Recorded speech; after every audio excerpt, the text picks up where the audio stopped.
అన్నమయ్య జిల్లా మదనపల్లిలో ఘనంగా 77వ గణతంత్ర దినోత్సవ వేడుకలు. అన్నమయ్య జిల్లా కలెక్టర్ నిశాంత్ కుమార్, జిల్లా ఎస్పీ ధీరజ్ కురుబుల్లి ఆధ్వర్యంలో మదనపల్లిలోని బీటీ గ్రౌండ్ మైదానంలో ఘనంగా నిర్వహించారు.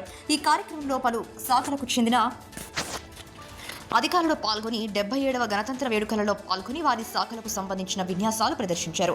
అధిక సంఖ్యలో విద్యార్థులు పాల్గొని ఆట పాటలతో మదనపల్లిలోని బీటీ గ్రౌండ్ మైదానంలో అలరించారు.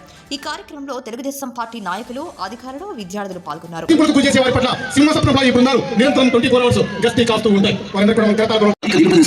పండించిన ఉత్పత్తులకు అధిక ధర పొందుటకు Andhra Pradesh state seed certificate agency ద్వారా ధృవీకరణ కార్యక్రమాన్ని చేపడుతున్నామని తెలియజేస్తూ ముందుకు కదులుతుంది మన వ్యవసాయ శాఖ శకటం.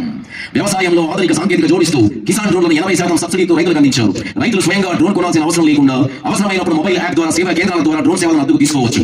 ఈ విధానం ద్వారా పంటలపై మందులు పిచికారి, ఎరువుల పంపిణీ, పంట ఆరోగ్య పరిశీలన వంటి పనులు తక్కువ ఖర్చుతో వేగంగా జరుగుతాయి. దీనివల్ల రైతుల ఖర్చులు తగ్గి దిగుబడి పెరుగుతుంది. మరింత ఆధునిక సాంకేతిక గ్రామీణ వ్యవసాయానికి చేరువవుతుంది.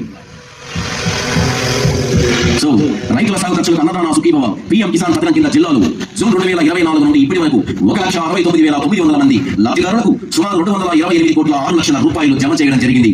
Thank you very much. తర్వాత మీ ముందుకు రాబోతుంది జిల్లా నీటి యాజమాన్య సంస్థ పల్లెసీమల గ్రామాభివృద్ధి లక్ష్యంగా చేసుకుని ప్రారంభించిన మహాత్మా గాంధీ జాతీయ గ్రామీణ ఉపాధి హామీ పథకం కింద ఈ ఆర్థిక సంవత్సరంలో ఇప్పటి వరకు దాదాపు 0.97 లక్షల కుటుంబాలకు 40.80 లక్షలతో 1120 పశువుల సేవలను చేపట్టడం జరిగింది. పారిశుద్ధ్యానికి ప్రధాన పీఠం వేస్తూ 6,327 వ్యక్తిగత ఇంకుడు గుంతలు ఏర్పాటు చేయడం కూడా 4వ తేదీ నుండి విజయవంతంగా పనిచేస్తున్నాయి. ప్రతిరోజు సగటున 4,550 మందికి Hare Krishna MOOC charitable foundation ద్వారా భోజనం అందుతూ రోజువారీ. ఇప్పుడు మనం చూస్తుంది జిల్లా విద్యాశాఖ సమగ్ర శిక్ష అన్నమయ్య జిల్లా. Students claps everyone.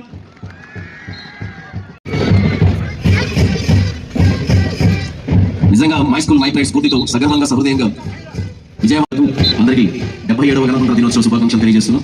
నిర్మాణం మరియు వరద నియంత్రణ పనుల కోసం సుమారు 518,89,000 రూపాయల పనులు పుంజుకుంటున్నాయి. Thank you very much. తర్వాత మీ ముందుకు రాబోతుంది పబ్లిక్ ట్రాన్స్పోర్ట్ డిపార్ట్మెంట్. సో ఇది ప్రతి ఒక్కరికి అవసరమైంది.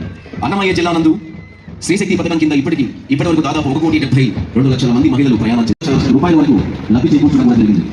అన్నమయ్య జిల్లా నందు ఉచిత పాస్ పథకం ద్వారా 0.432 మంది విద్యార్థులకు పాసులు కూడా అందించడం జరిగింది. అన్నమయ్య జిల్లా నందు కొత్త ఆర్టీసీ బస్సులు 47 వచ్చినాయి. అందులో 22 సూపర్ లగ్జరీ బస్సులు, 23 ఎక్స్ప్రెస్ బస్సులు మరియు 2 ఆల్ట్రా డీలక్స్ బస్సులు కలవు. అన్నమయ్య జిల్లా నందు మొత్తం బస్సుల నందు ఇంద్రా బస్సుల నందు super luxury 29, ultra deluxe 29, express 94, ultra Palle Velugu 9, Palle Velugu 348 బస్సులు ఉన్నాయి. మదనపల్లి తిరుపతి రూట్ నందు కాలుష్యం తగ్గించే చర్యల్లో భాగంగా 12 వారికి నెలకు 100 యూనిట్లు, 400-500 మంది 451 మంది బీపీఎల్ నాయల బ్రాహ్మణ సెక్షన్లకు 11 రజకులకు ల్యాండ్ నెలకు 150 యూనిట్ల వరకు 592 మగ్గాలకు నెల వాడకంలో 50% రాయితీ కూడా ఇవ్వడం జరుగుతుంది. సుమారు 1,18,070 మంది రైతులకు 9 గంటల పగటిపూట విద్యుత్ సరఫరా ఇస్తూ వస్తున్నారు.